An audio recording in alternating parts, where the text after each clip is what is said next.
Hello guys, welcome back to Guide with Samuel, and in this tutorial I'll show you how to use the Claude AI search tools to quickly find information and enhance your chat. First, log into Claude AI and open a new chat. Look for the search tools option in the chat interface. This may appear as an icon or a menu item depending on your version. Next, click on it to access features like web search, document search, or knowledge-based lookup. For example, you can type a question and ask Claude to search the web for recent information or verify facts.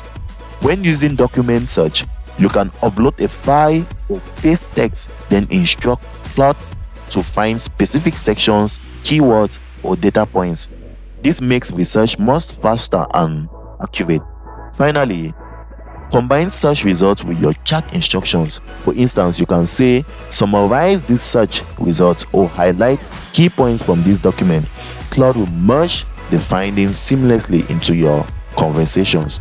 And that's that, guys. If you found this helpful, don't forget to like and subscribe to Guide with Samuel for more helpful tutorials.